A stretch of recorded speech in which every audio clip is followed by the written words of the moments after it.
Being in a relationship or being around a narcissistic person, whether that's a parent, a friend, a partner, a child, a boss, a work colleague, is devastating on our mental health, and it's devastating on our lives. It can have so many negative impacts that we have to work through.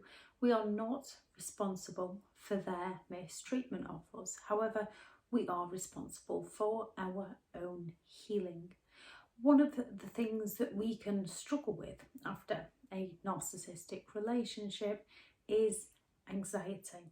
So this video is going to be some methods to help overcome anxiety. Thank you very much to all the returning subscribers and your continued support with the channel. If you are new to the channel, I'm Elizabeth Shaw. This channel is all about the narcissist personality disorder, to give you more understanding of the people you might be dealing with in your life, how to handle yourself around those people if you cannot go no contact, and different methods to find what works for you to help you overcome narcissistic abuse. If you do find the information helpful on the channel, please do subscribe. Rational anxiety is normal. It's helpful in day-to-day life. However, when you've been around a narcissistic person for a prolonged period of time, due to their many manipulative methods, due to their gaslighting, it can lead us to living with irrational anxiety, as through fear, our mind has been programmed to protect ourselves, which is great on the short term. However, on the long term, it's not so good, as a narcissist is often gaslighting you with all their intimidation, with all their isolation, the way they devalue, invalidate who you are as a person. It often leaves us full of self-doubt, with a lack of confidence, a lack of self-esteem. They also bait you, they provoke you into reacting to them so that they can blame you for your reactions, leaving you with feelings of guilt, feelings of remorse. Because you can't just have a simple conversation and draw some form of conclusion, it can leave you with a lot of anger and a lot of resentment, a lot of frustration with that reactive abuse, with things like their silent treatments. It often leaves us questioning what we did wrong and what we could do better. It leaves us ruminating about what we could have said differently, how we could have handled the situation better, how we can stop that happening in the future. It leaves us living in a state of fear. It leaves us fawning to their behaviour and walking on eggshells around them in the hopes that we don't set them off, to protect our feelings.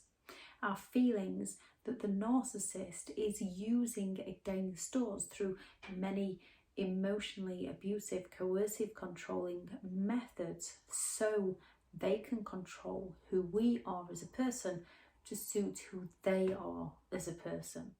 We can be left full of anxieties in so many areas of our life. Common physical symptoms of anxiety are dizziness, fatigue, change in heartbeat, muscle tension, a dry mouth, excessive shaking, excessive sweating, nausea, a shortness of breath, headaches, sleep disturbances, which a narcissist often use sleep deprivation through many different manipulative tactics as a form of control, and that anxieties can also cause sleep deprivation, heightening our anxieties. Stomach aches, having a tummy ache is a common sign of anxiety. The emotional effects are a sense of dread, irritability, difficulty concentrating, loss of confidence, feeling disconnected from the world, feeling disconnected from others, feeling on edge, feeling unsettled, feeling restless. A lot of people, when they come out of a narcissistic relationship, can question if they are a narcissist themselves, and there's many reasons behind this. As long as you don't feel entitled to exploit other people with a lack of empathy to care, you're most likely not on the spectrum of the disorder. However, when it comes to things like anxiety, because you can be irritable, because you can struggle with mood swings, you can then start to question who you are as a person from those symptoms, rather than connecting those symptoms to the anxieties caused by the people you are around. Anxieties can cause so many issues within our lives, and it can cause us to withdraw from people. So not only will a narcissist do their best to triangulate and divide and conquer and isolate you from support due to the anxieties you have being around that narcissist, you can actually isolate yourself from support. And as you are aware of your own behaviour, you then stop recognising what the narcissist is doing to you and question yourself for isolating yourself from people. As you've got those anxieties, as you're already questioning people, questioning events, questioning things, it makes it easier for the narcissist to gaslight and to triangulate, because you're led to believe that that person cares about you. And in one way, due to what they're doing to you, their manipulation matches your beliefs, causing so many doubts within your mind, causing that cognitive dissonance as you're living a reality that you cannot truly see, and they're feeding you a different reality which is causing you so many issues such as anxiety, which is matching the reality that they're feeding you. Anxiety causes chaos not only within our bodies but within our minds, and it can leave us to react strongly to situations, react strongly to our emotions. It can lead us to stepping away from our logical thinking and being more in tune with our emotional thinking, and that's without the potential brain damage that narcissistic abuse can cause people. It can cause people to have heightened emotions such as fear, and it can also cause people to struggle with memory. So when a narcissist is gaslighting events and you're struggling to remember what's fully happened, you're most likely to take the easiest option of believing the person you believe to care about you words because of all your anxiety, than fight against the lies they are telling you, because it's difficult when your mind's becoming that clouded. It's difficult to see the truth, as fear usually manifests when we are in danger. If we're about to cross over a road and a car comes out of nowhere and it's a near miss, it's a natural fear. We can see what's unfolding in front of us. With anxiety around a narcissist, we can't always see what's actually happening. We can sense that something's off, and then they feed us a reality that in one way matches how we're feeling, but it's to their benefit. And when it comes to anxiety, once we've been through some form of anxiety, our mind stores that in one way and recognises it to protect us from it in the future. When we're living with it, we don't recognise that this is more harmful to us, because it doesn't protect us. It keeps us trapped within that situation because it feels like the easy option, and because we can't see what we are truly going through. Often it's not until we are out of the situation, especially if it's a narcissistic partner and we didn't realise we had narcissistic parents or a narcissistic parent, it's when we are out of the situation that we start to realise that their behaviour isn't actually that believable because it actually happened. Their behaviour is toxic, it's hurtful, it's negative. We just didn't see it while we lived it. And as we start piecing it back together, we can then think, well, I saw that red flag because I fell off. But as we didn't know what that red flag was telling us. We can then start questioning situations with our parents growing up, because having a narcissistic parent sets you up to accept behaviour from others that you should never have accepted, because you believe it to be normal, not recognising it to be hurtful and to be toxic. With anxiety, with avoidance of the situation, it's our mind's way of protecting ourselves from pain. And if we could see what was truly happening to us, it would be a little bit easier to step away from it. But as a narcissist, it's gaslighting us through their many manipulative words, as they can treat us better than anyone ever has, leading us to believe they care. So when they treat us worse than anyone has with those anxieties, we are the ones left with the self-doubt. We are the ones questioning ourselves. And when we question our feelings, when we wonder whether we are overreacting, whether we are being too sensitive, a narcissist will come at you and tell you that you're overreacting, that you're being too sensitive, that they were only joking, that didn't happen, that you're losing your mind. And as you feel like you're losing your mind, you believe that you are the problem, not recognising that it's their mistreatment of you that is the underlying root cause to your problems. When living in this kind of environment, when something triggers us, our mind sets out that warning signal to protect us. It sends us into a state of hypervigilance so that we start avoiding things that might set them off, fawning to the narcissist's behaviour, walking on eggshells around them. Anxieties often aren't caused by one single factor, they're often a build-up of events.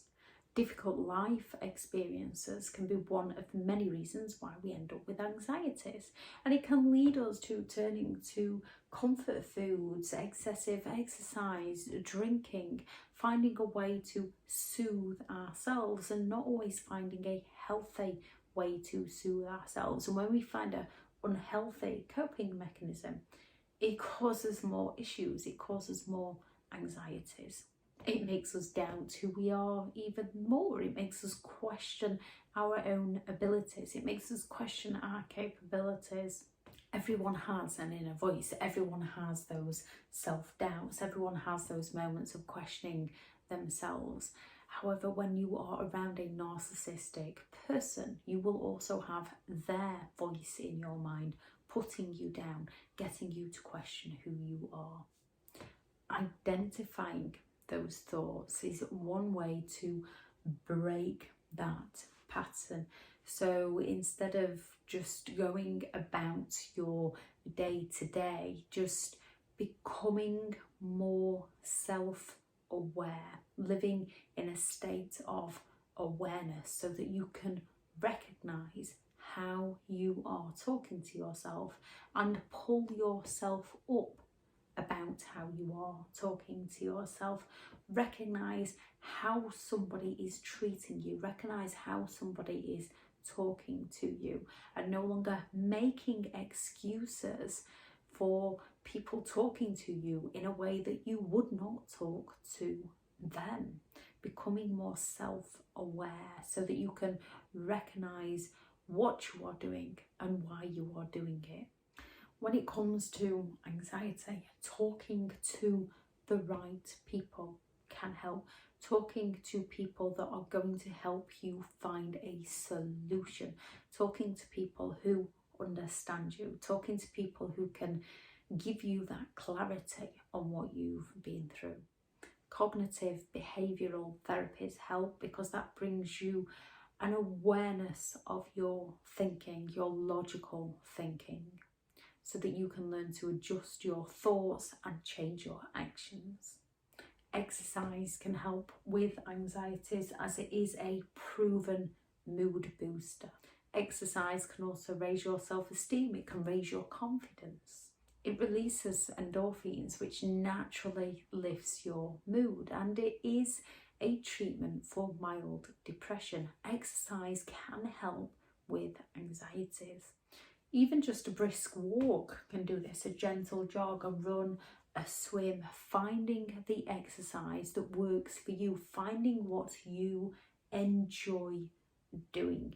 If you are struggling with muscle pains, you might not want to be hitting the pavement for a long, hard run. You might want to go for a swim where it's going to support your body. You might want to go for team sports where you can meet new people. Think about the activities you enjoyed as a child. If you enjoyed riding a bike, start riding a bike again. Find something that you enjoy for you, something that gives you joy. Yoga or meditation, just 3 to 5 minutes a day to begin with, to bring yourself back into your awareness. Start by focusing on your breathing, focusing on something that brings you joy, a picture that makes you smile. Repeat simple words like joy or happiness. Find a mantra that suits you. Cleaning up your diet, not easy. Again, it's a day by day, step by step process. Don't go starting it all at once, because then you might overwhelm yourself. Just a little bit, one step at a time. Cleaning up your diet to help who you are, to fuel your day-to-day life in the right way. Doing something meaningful, getting involved, helping others out. One great way to boost our own self-esteem is by giving back. It's just giving to the right people and no longer giving to takers who will just keep on taking. Recognizing that it needs to be that 50-50 with people. If you're donating to a charity, you're donating out of the goodness of your heart with little to no expectations, and it can make you feel good. When you're in a relationship, yes, we shouldn't have expectations of other people. However, when you're in a relationship, it's about that give and take.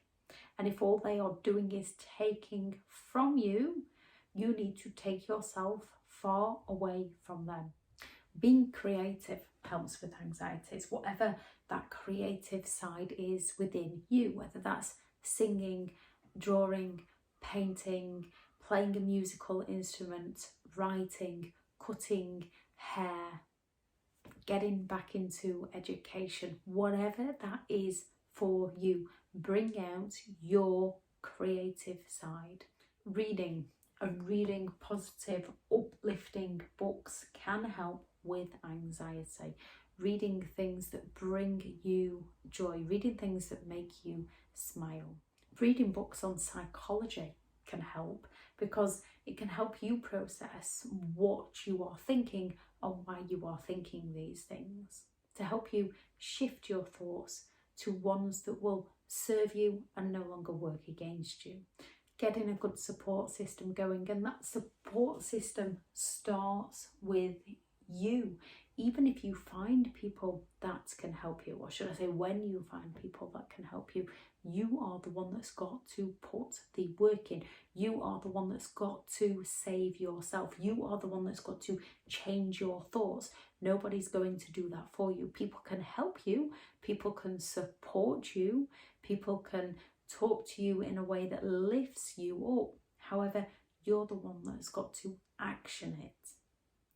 Getting organised. If you're forever running late in the morning, see if you can get organised a bit more the night before to reduce your stress levels. Getting organised, decluttering can help. Try to manage your worries, writing down a diary. If you are stressed with day-to-day life, picking 1 or 2 tasks, easy 5-minute quick win tasks to show that you can do it, to prove to yourself that you can do it, and then do another. If you need therapy, if you need EMDR treatment, finding the right person that helps you, finding someone that you feel comfortable around to get the support that you need. And remember, it's a day by day, step by step process.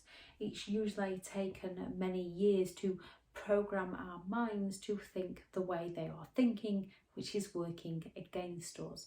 And it's usually been done via our subconscious. Now we are going to consciously work through that pattern of thought to shift out what works against us and to find what works for us.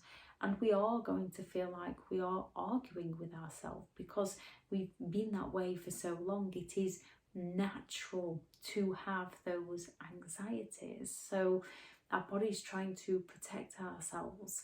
However, if life isn't working out currently, we've got to find a way to make life work for us now. And you might have a week where you are absolutely acing it, and then you might have a week where you're just not feeling it at all.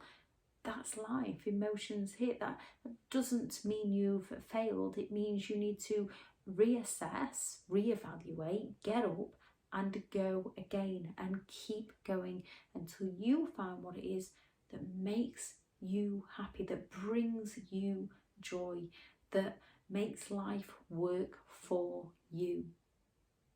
If anyone has any advice on what helped them overcome their anxieties, please do add that into the comments. Thank you very much for listening, and go out there and create the day that you deserve, because you do deserve to have an amazing day. Bye.